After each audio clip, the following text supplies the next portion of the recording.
Welcome, everyone. My name is James. Thank you for attending my workshop today.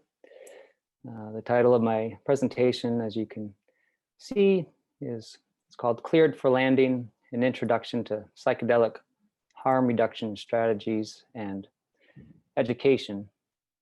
My primary thesis is I just like to share how harm reduction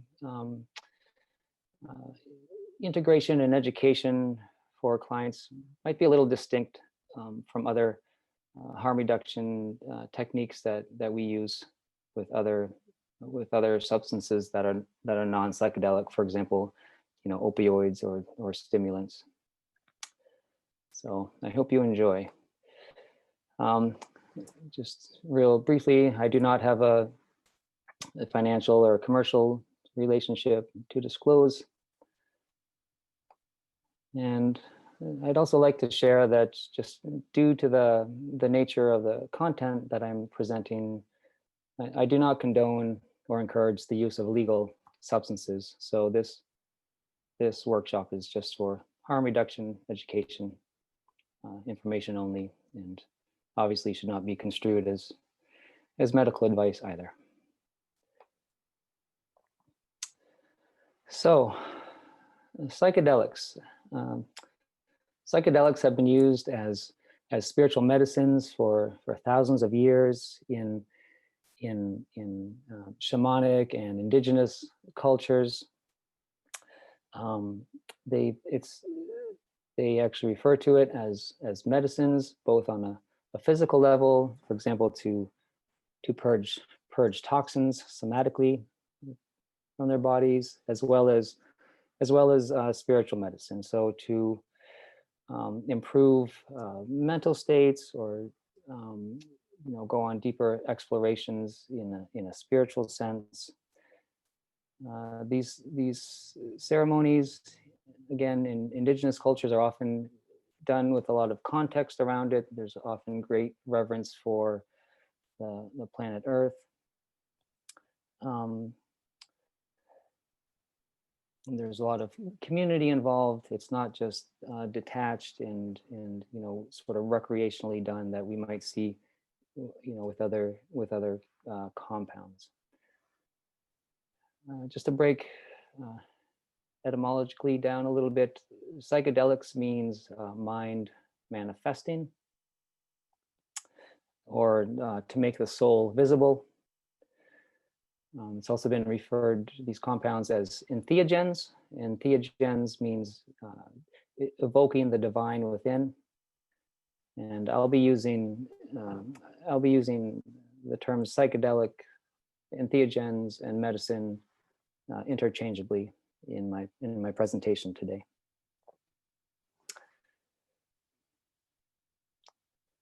And this is what's on the screen here is just sort of a caption of probably a little ceremony somewhere in the world. You can see, I'll get into this more later, but some of the artifacts in front of them are likely sacred and important objects to them that play a big part in their medicine journeys.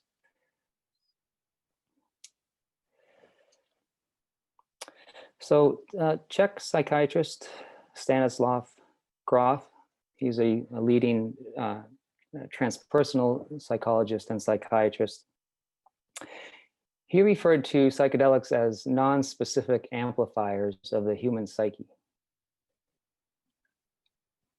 And he also shared that psychedelics, when used responsibly and with proper caution, would be for psychiatry what the microscope is to the study of biology and medicine, or the telescope is for astronomy. So he really sees psychedelics used in a responsible way as really a potential great tool for the psychological and psychiatric communities for client care. Neurobiologically, entheogens tend to disrupt what's called the default mode network of the brain. So there's a lot of lateral connections that's made. There's a lot of cognitive flexibility in different areas, different thinking areas in the brain. Many of us may already be aware of the work of MAPS, which is the Multidisciplinary Association of Psychedelic Studies, founded in 1986 by Dr. Rick Doblin. They've been doing a lot of work with, for example, the compound MDMA for PTSD sufferers. They're currently in phase three trials with that.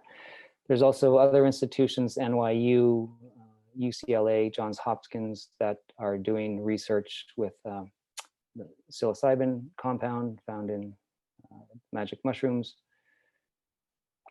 And also most recently, we may be familiar with author Michael Pollan's book, How to Change Your Mind.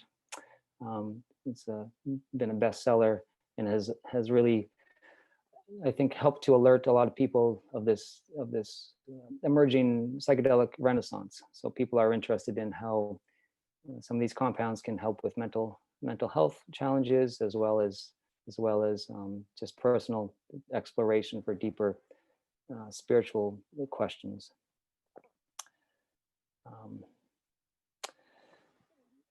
My focus in this talk is populations that are experiencing these medicines, not necessarily in legal context. So people do, visit countries where medicine ceremonies are legal. There's also some religious organizations in the States where they can attend and experience, for example, ayahuasca. But I know that there are, underground communities that are also obtaining these medicines and just experimenting amongst themselves. It's also common at festivals and dance parties, or just in people's living rooms, for example. So some clients that I have seen in my practice are primarily coming through these underground places, and so there's also a need to keep respect and confidentiality for the client to be able to trust us.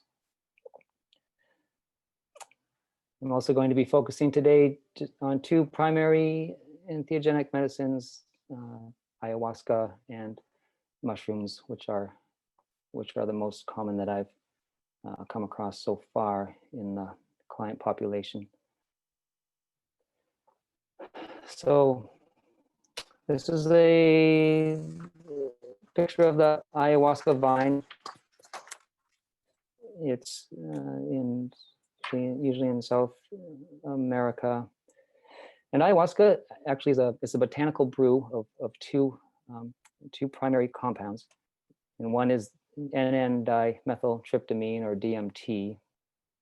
DMT is also present within us endogenously, just naturally, but it's also in some plants and other substances. So the first part is DMT, and then it's mixed. This brew is mixed with a monoamine oxidase inhibitor to break down the DMT in a person's stomach, if they're taking the brew, for example. But it breaks it down in the body, which releases the psychoactive or psychedelic effects.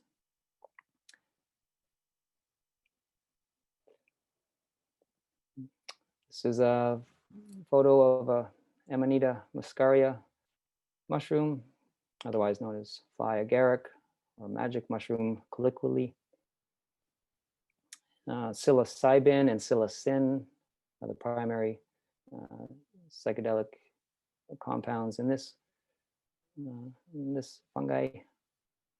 It also mimics the action of serotonin in the body. So that's where a lot of the stuff I'll get into in a moment is catalyzed by.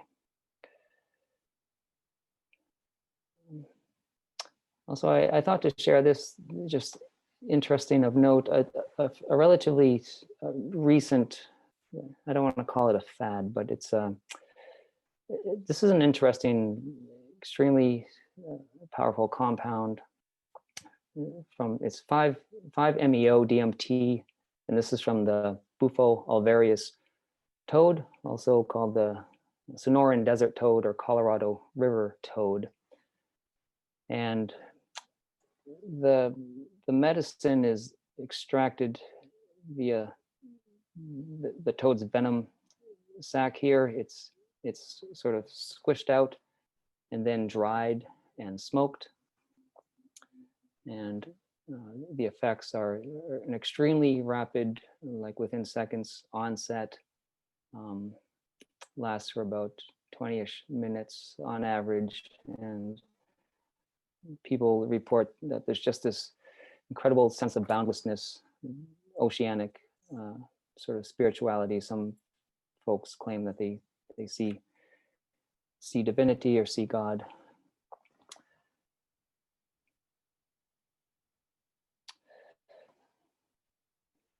But so more broadly speaking, I want to share some unique qualities of entheogens. So there are terms or descriptions like mystical and visionary experiences that people are having, consciousness expansion, transcendence of time and space. Again, feelings of sort of divine oceanic connectivity with the world around them, within themselves, and with others. It can be a temporary dissolution of egoic structures, heightened spiritual awarenesses. And on a more mundane level, clients can report just like less anxiety around death and dying, which is actually not so mundane, but also increases in creativity and intuition, maybe accelerated emotional healing, and like acceptance of life, positive mood states, bliss, which is a lot, right? But also like sometimes somatic tension release in their bodies. Maybe they've been tight in some areas, so the physiological effects of ayahuasca particularly can help release some tensions there. And interestingly, I'm not a biologist. I don't want to speak out of my scope of practice, but the research that I've done, there's very little evidence for chemical dependency with ayahuasca and psilocybin, at least when compared with, for example, again, opioids or stimulants. It's, if anything, it's more of a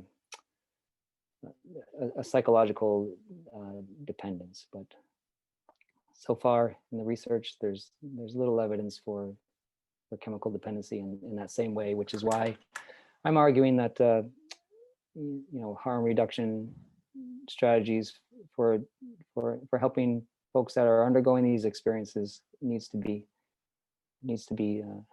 deconstructed a little bit differently.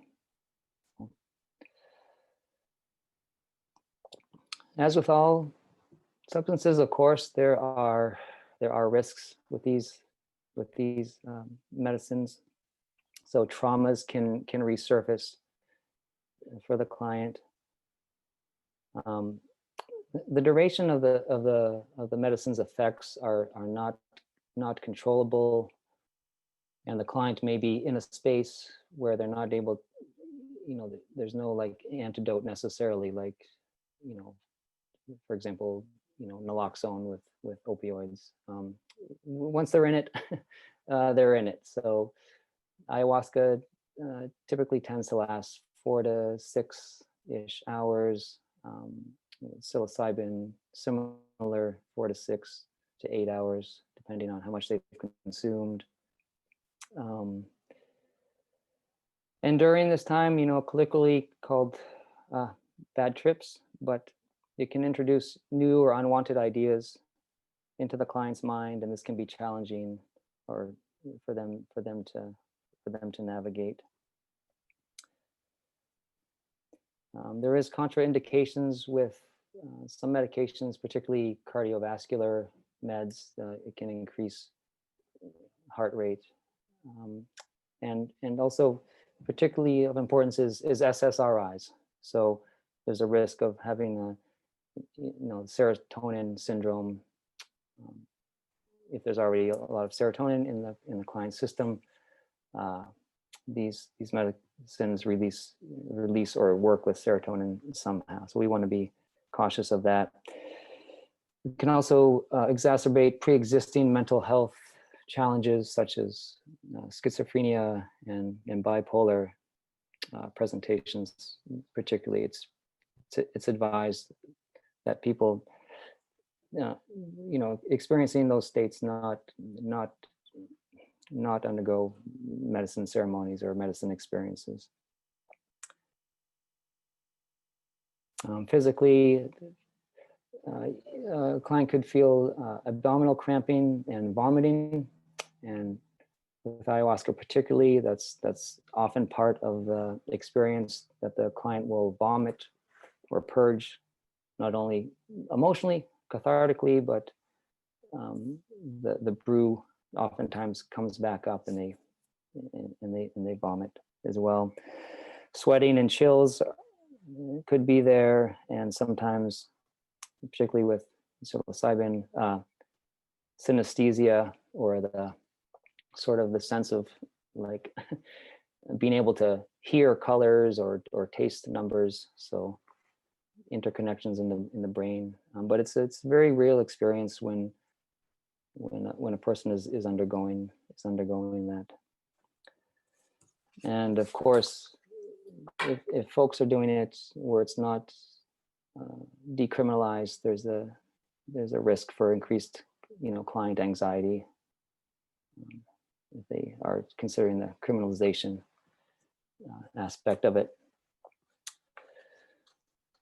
But here's the piece that really interests me as a clinician.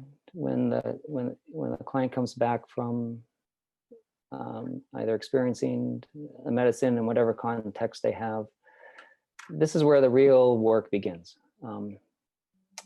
So we want to help clients transform any peak experiences they may have had into practical behavioral changes, how they can improve their life. So they may start with the medicine, but then what, right? Like it's not necessarily to be used recreationally. In fact, I would argue that these medicines can't be used recreationally, because it really takes a lot of courage, in my opinion, for somebody to undergo these sorts of changes in themselves. So help the client process and debrief any challenging parts that they may have had on the journey, and just work towards helping the client make meaningful changes in their life moving forward, with any insights they may have gained under the medicine's effects.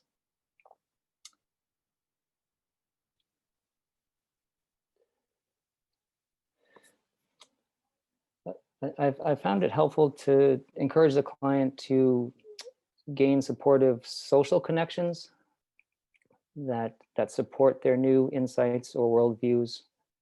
Sometimes they may come back and feel alienated from their families or friends, feel like they don't fit in.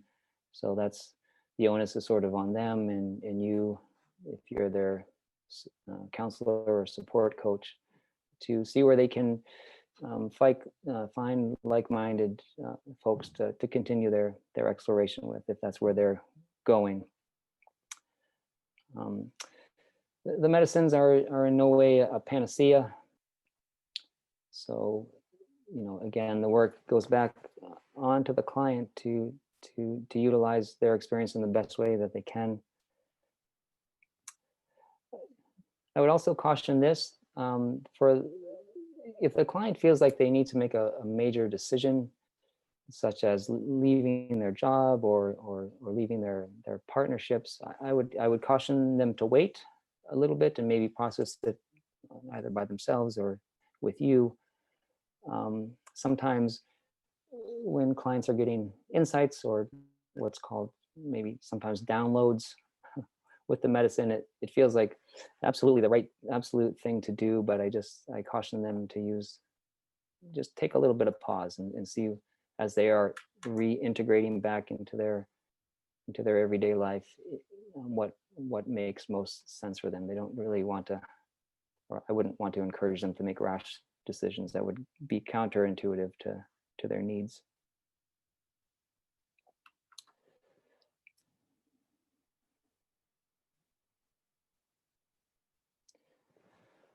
So some more practical tips.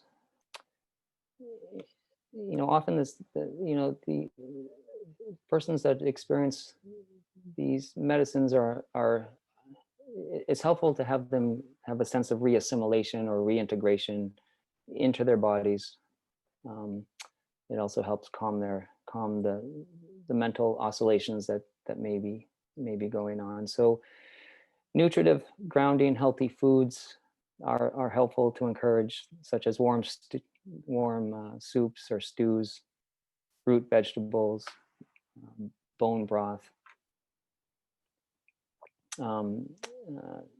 Again, somatically, yoga can help any type of body work, Tai Chi or Qigong, if they have access to that or can practice at home. Gentle exercise, massage, body work, for example. Warm baths are also very nice, especially with Epsom salt. Really, at any time, all these things that I'm mentioning are nice interventions for any of us, I would think. It's also often helpful to have the client, in terms of being able to articulate their experiences, to journal or write stuff down. They might do something visually with vision boards, or art, painting, drawing, musical instruments, even if they may not declare or orient themselves as a accomplished musician. Just maybe pounding on a drum or shaking a rattle or strumming a few notes on a guitar can help, again, bring them out of their sort of liminal space into the everyday life that they need to continue to function in. And spiritually, again, if they're open to it, I would encourage meditation, some meditation practices, simple breathing exercises, prayer, and time in nature is especially useful.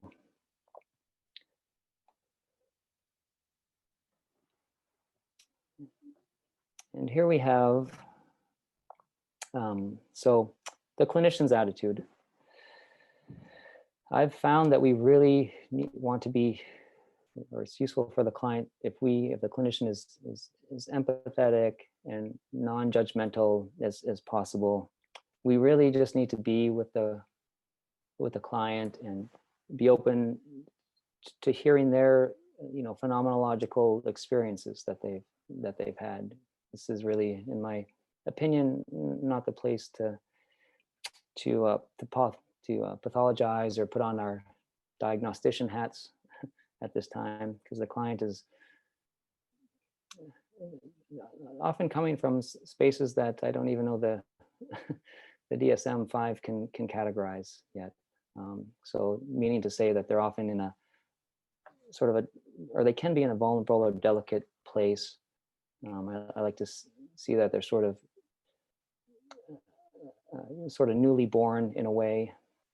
They're really fresh, and so they're oftentimes needing you just to hear them without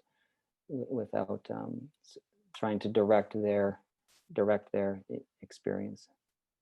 So, of course, very much Rogerian person-centered orientation is helpful there.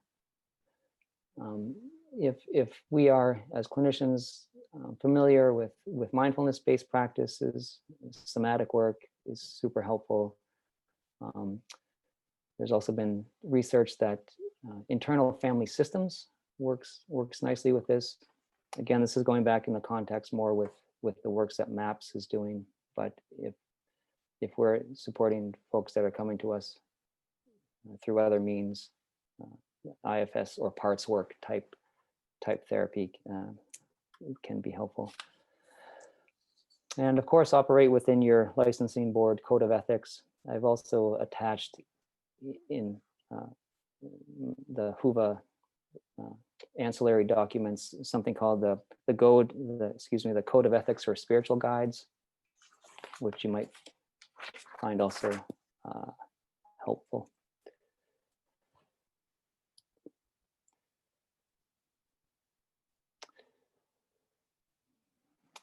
So if you're lucky and the client self-discloses to you ahead of time that they're interested in exploring some of these compounds, there's a lot of stuff that we can do ahead of time to inform them about or encourage them to do. And one is to set meaningful intentions or prayers for their journey or experience. You might want to share little psychoeducation really on the sacredness of these medicines.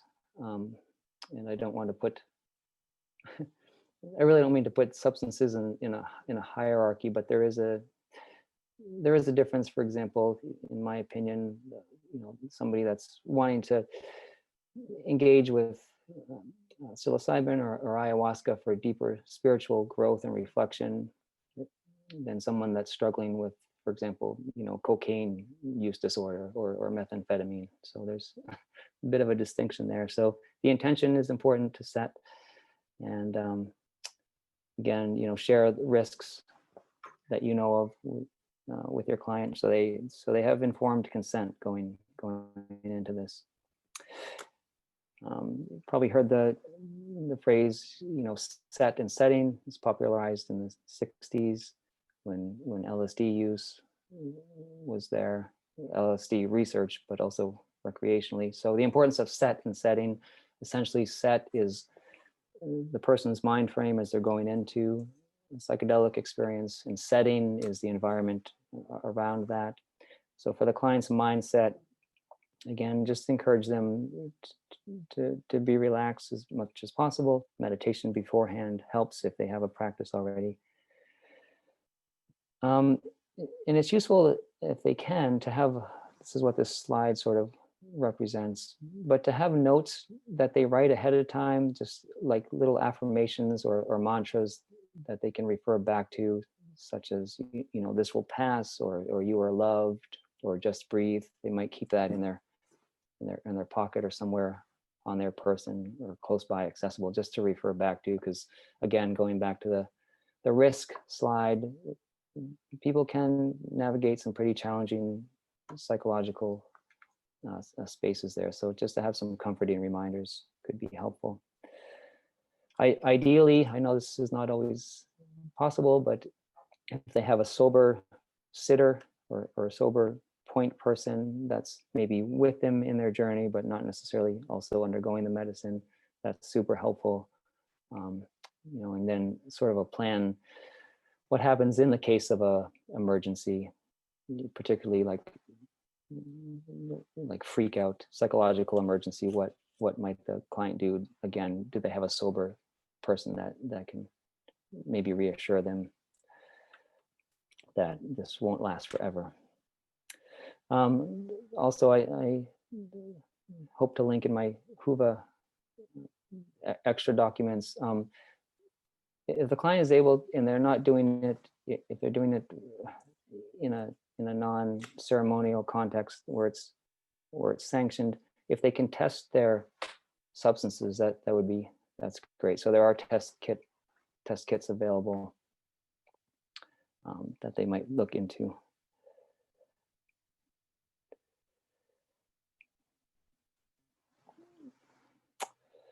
Again, in terms of preparation, it's super useful if the client gathers personally meaningful objects, such as, for example, photos of loved ones, maybe feathers or stones, crystals. Stones and crystals, it's important again to have, it helps with a sense of grounding for the client, if they have any spiritual significance as well. the client. More like, so yeah, crystals, stones, flowers, they can sort of create an altar or just a space with these meaningful objects to refer back to as they're going through their insights and their experiences on the journey. Useful to have too, like blankets and pillows, some sort of practical stuff, like layers of clothing that they can easily put on and off, and candles if they want, tissues.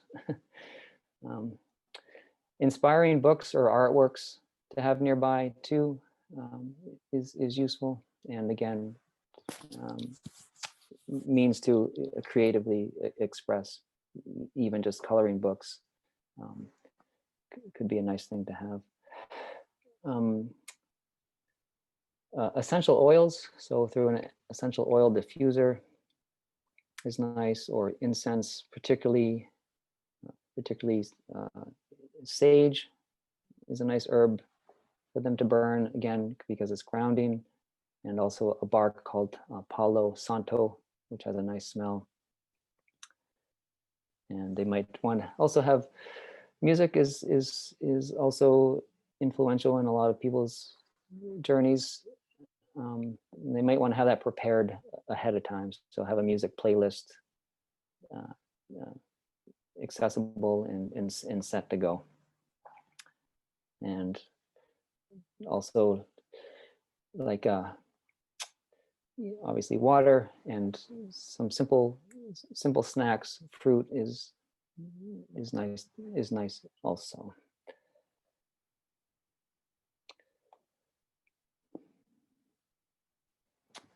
And then just sort of wrapping up here. This is just a sort of a poetic way. These are my own words and impressions that I have, but I really feel that the client is ultimately their own medicine, right? And all of their life is the journey. So again, the focus on how they can integrate and build upon any peak experiences or insights or downloads that they may have got from their medicine journey, and to maximize and optimize on that. Really, how they can live pragmatically from their newly encountered personal truths. And integration work, I mean, in my opinion, it can go on indefinitely, but for acute cases, clients may be coming for short-term integration, which interfuses nicely with just generalized therapy practices, or it may be ongoing as well. So there's a lot to play with there, and there's a lot to help, I feel, in terms of support for this, because I really feel that the future is coming up with this renaissance of psychedelics in whatever forms people are experimenting with that, whether it's in research setting, like I said, or is more often the case on their own. So thank you for your time. I hope that you've gained a little bit of useful information at least, and I will see you in the Q&A.